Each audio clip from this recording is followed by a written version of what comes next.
Si kembar aneh. Ayah mereka baru saja memotong kue. Mereka melihat tepat ke arah pisau di atas meja.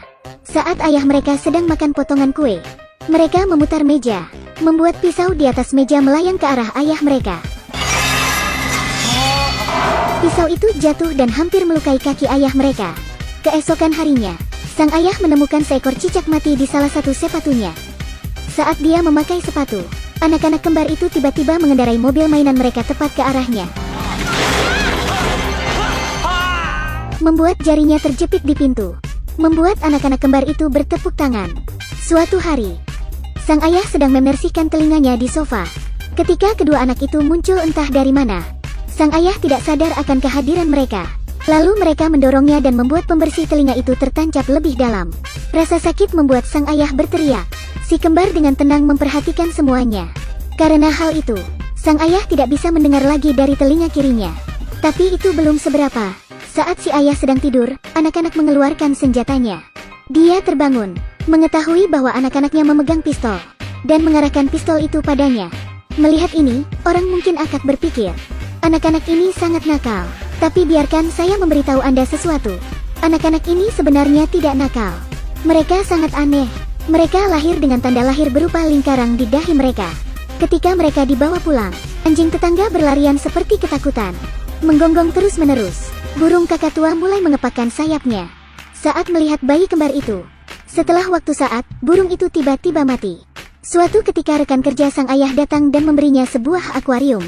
Dan tiba-tiba, akuarium itu meledak. Ketika si ayah pulang, dia melihat anak-anaknya sedang makan ikan mentah dari akuarium yang meledak tadi. Katakan saja, anak-anak ini terlahir agak ganjil. Untuk memahami alasan di balik ini, mari kita kembali beberapa tahun sebelum anak-anak lahir. Ketika si ayah telah membunuh beberapa penjahat, 3 saudara dan saudari pemberani ini, mereka menyeberangi laut dan tiba di Hong Kong, menghentikan mobil orang lain. Pria yang mengendarai mobil itu dibunuh oleh kakak laki-laki tertua. Gadis di dalam mobil ditembak oleh saudara kedua. Bahkan putra kecil mereka dibanting oleh adik perempuan mereka.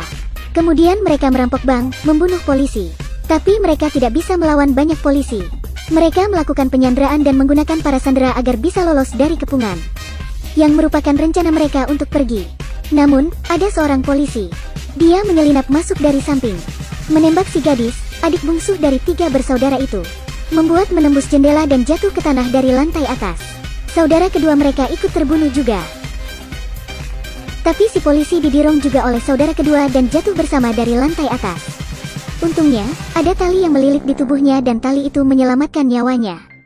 Namun, ketika terjatuh dan melihat tatapan kedua saudara yang sudah meninggal itu, polisi itu merasa bahwa mereka sedang menatapnya. Dia tidak bisa melupakan ini. Tidak lama setelah itu kakak tertua mereka segera ditangkap oleh polisi. Istri si polisi itu akan segera melahirkan. Dia bergegas ke rumah sakit, melihat 2 orang aneh masuk ke ruang tempat istrinya melahirkan. Si polisi mencoba melihat lebih dekat. Dia menyadari bahwa mereka adalah saudara laki-laki dan perempuan yang baru saja dia tembak. Kemudian, sang istri melahirkan anak kembar, laki-laki dan perempuan. Ada tanda lahir aneh berbentuk bulatan di dahi mereka. Tanda lahir itu berada di tempat yang sama dengan luka lubang peluru pada saudara laki-laki dan perempuan yang dia tembak itu. Dia bertanya-tanya dalam hati apakah mereka bereinkarnasi sebagai anak-anaknya untuk membalas dendam. Saat anak-anak dibawa pulang, anjing menggonggong. Burung kakatua itu juga mati secara tak terduga. Melihat bayi kembar itu, dia berpikir bahwa bagaimanapun juga mereka adalah anak-anaknya. Dia mungkin terlalu banyak berpikir dan berhalusinasi. Dia mulai merawat anak-anak dengan baik. Tapi keduanya tidak pernah memanggilnya ayah. Selalu membuatnya terluka secara tidak sengaja. Mereka juga membuat sang ayah mengalami kerusakan organ pendengaran di telinga kirinya. Bahkan ketika dia tidur, dia hampir tertembak oleh anak-anak. Peristiwa tidak sengaja ini terus terjadi terus-menerus, membuat dia berkesimpulan bahwa anak-anak ini bukan anaknya. Dia berteriak meminta istrinya untuk membawa mereka pergi. Tapi bagaimana istrinya bisa mengatakan ya? Kemudian, berita buruk datang. Saudara tertua dari ketiga bersaudara yang pernah dia tembak telah melarikan diri dari penjara dan dia ingin membalas dendam pada sang polisi.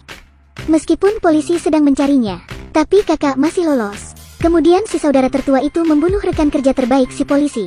Setelah itu, dia menelpon ke rumah polisi. Sang istri ketakutan saat dia berbalik. Si kembar sedang menatapnya. Pikirannya mulai kalut. Dia membawa anak-anak ke kamar mereka dan mengunci pintu. Dia bahkan mengikat pintu. Tapi anak-anak terjatuh dari tempat tidur mereka. Mendengar tangisan anak-anaknya, dia lupa segalanya. Dia mencoba membuka pintu. Dan ketika dia membuka pintu,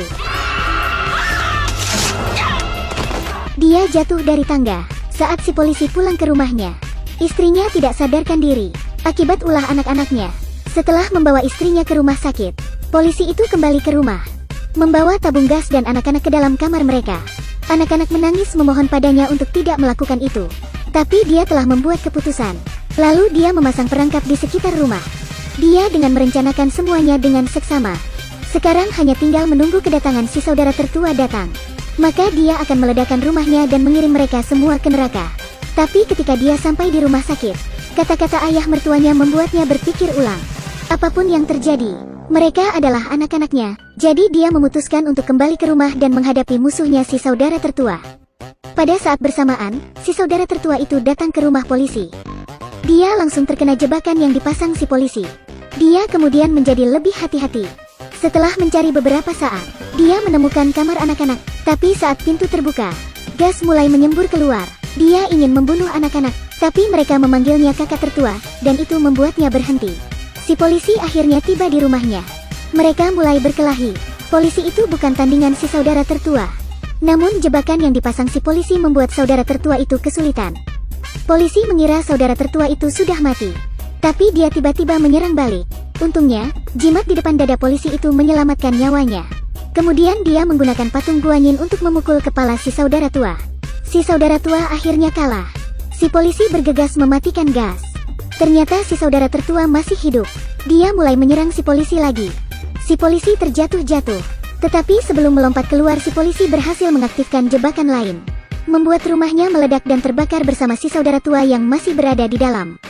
Ketika polisi membawa anak-anak keluar, mereka tidak lagi bernafas. Tidak peduli seberapa keras dia mencoba, tidak ada reaksi apapun. Dia tidak akan bisa mendengar mereka memanggilnya ayah. Mereka tidak aneh. Mereka adalah anak-anaknya. Dia menangis dengan kencang. Tapi saat air matanya menyentuh tanda lahir mereka, tanda lahir itu mulai bersinar. Tiba-tiba ada petir yang menyambar-nyambar. Sesuatu sedang terjadi. Saat petir menyambar di dekat mereka, sesuatu keluar dari tanda lahir. Kemudian tanda lahir mereka menghilang. Langit menjadi cerah lagi. Anak-anak itu secara ajaib kembali hidup. Saat polisi mendengar mereka memanggilnya ayah, dia tahu anak-anaknya sudah kembali. Ini adalah film Hong Kong 1993 berjudul Morbidia. Film ini membuat banyak orang menjadi trauma, terutama pada bagian ketika telinga sang polisi tidak sengaja tertusuk. Beberapa bagian lain di film ini juga sangat menakutkan. Banyak adegan kekerasan dan darah dalam film, yang bisa membuat kita menjadi takut.